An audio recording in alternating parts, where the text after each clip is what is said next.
नागौर सांसद और RLP supremo Hanuman Beniwal भले ही खिवसर से चुनाव हार गए हो, लेकिन हारने के बाद भी पूरी ताकत से जयपुर से लेकर दिल्ली तक राजस्थान के लोगों के लिए लड़ाई लड़ रहे हैं। राजस्थान में किसी के साथ अन्याय होता है तो हनुमान बेनीवाल याद आता है। अब बेनीवाल के समर्थक भी कहने लगे हैं कि हारे का सहारा हनुमान हमारा। जी हाँ दोस्तों, जोधपुर में अनीता चौधरी को न्याय दिलाने के बाद अब बालोतरा में विश्नाराम मेघवाल पर चाकू से हमला करने और उसकी मौत के मामले में दलित परिवार को न्याय दिलाने का जिम्मा भी हनुमान बेनीवाल ने उठाया है। अब दलित परिवार को न्याय दिलाने के लिए बेनीवाल बालोतरा जा सकते हैं। उन्होंने भजनलाल सरकार को खुली चुनौती दी है। तो चलिए जानते हैं कि आखिर ये पूरा मामला क्या है।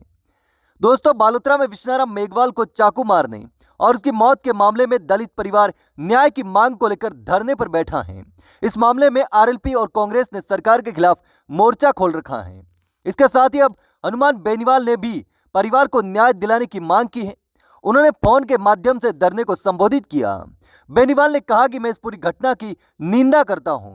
मैंने इस मामले में पुलिस अधिकारियों से बात करके आरोपियों की गिरफ्तारी की मांग की थी।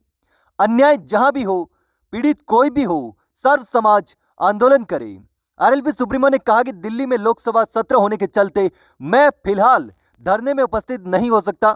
अगर इस मामले में न्याय नहीं मिला तो जयपुर में विशाल धरना प्रदर्शन किया जाएगा, बड़ा आंदोलन किया जाएगा। तो ऐसे में देखा जा सकता है कि अगर पीड़ित परिवार को न्याय नहीं मिलता तो भजनलाल सरकार की मुश्किल बढ़ने वाली है और हनुमान बेनीवाल जयपुर में बड़ा आंदोलन करेंगे।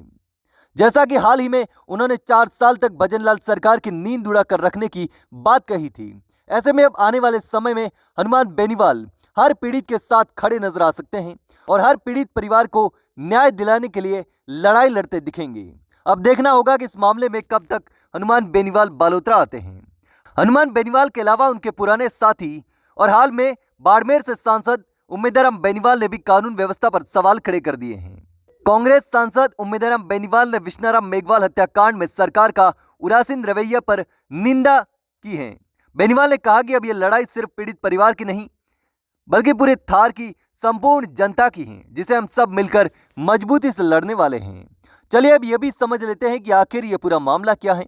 दरअसल बालोतरा में 10 दिसंबर को मामूली कहासुनी के बाद दिन दहाड़े एक दलित युवक की चाकू घोंपकर हत्या कर दी गई थी। इस घटना का सीसीटीवी फुटेज भी सोशल मीडिया पर काफी वायरल हुआ। वीडियो में देखा जा सकता है घर के बाहर खड़े वाहन को हटाने के लिए विवाद हुआ, जिसके बाद कुछ युवकों ने विश्नाराम पर चाकू से हमला कर दिया।